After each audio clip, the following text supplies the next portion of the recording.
The next thing we're going to talk about is just simple leverage. Leverage of the defender versus me, the wide receiver. So I'm going to be the wide receiver. I'm going to have Coach Harrison come out and be the defender. And we're just going to give you the definition of what the different leverages are. The ball is inside here. Okay, ball is over here. All right, come on out, Coach. Okay, if I'm going to run my route, my outside foot is up and my head is in towards the ball. This right here, if a defender's in here, that means he is inside leverage. He has inside leverage, okay? Where does he not want me to go? He does not want me to go to the inside. He wants me to go to the outside. When you see inside leverage, they want you to go to the outside. They don't want you to go to the inside, okay? Again, inside leverage. If he comes square, straight up, you can't even see me, okay?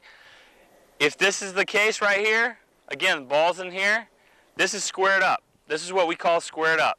Simply straight over the top. He might want us to go one way or the other, but we can't read him at this point as far as actual leverage goes. Okay? So this is squared up. Go ahead and move outside, Coach. This right here tells me what? This tells me that he wants me to go inside because his help is inside. He doesn't want me to go outside. This is outside leverage. Okay? So we have outside leverage, we have squared up, and we have inside leverage.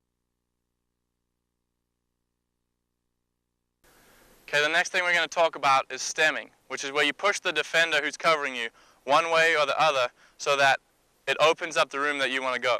So we're going to talk about outside stem first. Coach Davis is going to be the corner outside leverage on me, and I'm going to be running a post inside.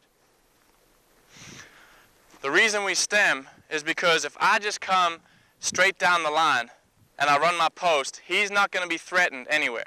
He has outside leverage, meaning he doesn't want me to go outside of him. So he's not going to have to move outside if I just go straight down the line. So let's just walk through that. So I'm walking, he's staying right on me, and I make my break, and he's right here to make a play, either a pick, a knockdown, or whatever. Now if I stem him outside to where his leverage is, he's going to have to move outside because he doesn't want me outside of him, opening up the room inside. So let's walk through that. Come up. I stem him outside, see how he widens. I make my break, and I catch the ball. Now there's room between him and me. I catch the ball. There's room for me to catch the ball. There's room for the quarterback to lead me. If I run straight, the corner is just going to stay on me, not be threatened in his leverage. So by stemming him outside to catch the ball inside, that's how we use the. The next part we're going to talk about stemming is the inside stem. So now I'm going to be the slot receiver, and Coach Davis is going to be the linebacker inside of me, and I'm running an out route. Just like the outside stem, you want to push him out to go in. The inside stem, you want to push him in to go out. Okay? So we're going to go over the out route. So I'm in the slot. Ball's here. Coach Davis is inside of me. Okay? I'm going to come up, and I'm going to push him inside. When I get to my depth, I'm going to make my out cut. Now I'm leaving him behind me. Okay? Catch the ball, turn up outside. Problem is if you run straight at him and he doesn't move and you're not stemming him anywhere, he's going to be in the right position to make a play. Okay, so I come to him, he's right behind me, he's making a play. You have to be able to stem him one way to give yourself room to go the other way. The next thing we're going to talk about are cuts. There's two kinds of cuts that we use here. The first we're going to talk about is speed cuts. The speed cut is when you need to keep your momentum through your route and keep going. You first of all want to make him think, the defender who's covering you, that you're going one way and you keep your momentum as you speed by him the other way. We're going to walk through it first. This is the speed cut. You're going to come up on your defender, and if I'm going left, I'm going to make him think I'm going right first. So I'm going to lean here, make a stomp, and then explode out. This all has to be done in one motion, which is why it's called a speed cut, because it keeps your speed. Let's see that in fast motion.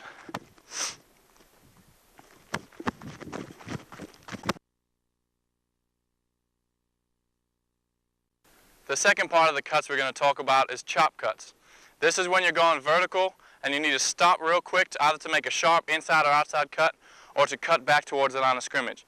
The terminology we use is hand fire and foot fire. So you'll be coming vertical and you hand fire, foot fire. This is chopping, breaking down, and you bring your shoulders down with it. A lot of people, when they do it wrong, they'll be running and they'll pull up and they'll chop their feet like this. Means you're not helping yourself out at all.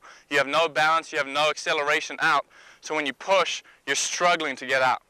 So you want to use your hand fire, your feet fire, and stay low to the ground. So it's hand fire, foot fire, and now wherever you go, you can explode out. Okay, so let's walk through that first. I'm going to go inside. So you're coming vertical, chop, chop, chop, push out. A lot of people don't push out. That's another big mistake.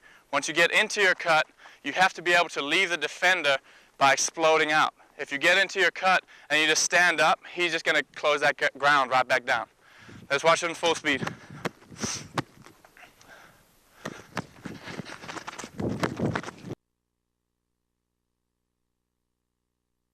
Next thing we're going to talk about is a skinny route versus a flat route. We can run a skinny or flat route if it's a vertical route. Okay, so right now we're going to talk about the post route. Just use that as an example. When we talk about a skinny route, we're talking about making our break and working vertical. Okay, when we're talking about a flat route, we're talking about making our break and working more horizontal than vertical. Okay, so for example, if I'm going to break off on a post route, okay, I'm running upfield. When I set my foot in the ground, I'm going to work vertical. Okay, that's a skinny route. I'm going to work vertical. If I were to run a flat post route, let's say it's a cover 2, okay, I'm going to, when I put my foot in the ground, I come up here, I put my foot in the ground, I'm going to work more horizontal, trying to get across the field more than up the field, okay? So there's two different types of routes we can do on vertical routes, a skinny vertical route or a flat vertical route. Remember, skinny means vertical, flat means horizontal. The next thing we want to talk about is drifting. We don't ever want to drift on a route. The times where we can actually drift are when we make sharp cut routes. Okay, and we want to make sure that the routes are not going upfield, and that's what drifting is. Drifting is, instead of making a sharp cut, we kind of just fade down the field. Okay, so I want you to imagine that I'm running my route this way and I'm running a deep out. Okay, so I'm going to cut into the camera towards the sideline. The camera's on the sideline. Okay, so as I make my cut on the deep out route, I plant, and drifting would be this. If we're using the line as where I should be, this is drifting. Okay, and why we don't want drifting is because that gives room for the defender to sneak in there and make a play. Okay, the shortest distance between A and B is a straight line. Okay, so if I drift this way, I'm making that A and B line further away instead of closer. Okay, so as I make my cut, I want to make sure that, boom, I make my cut, I want to work straight down the line that I make my cut on or slightly downhill.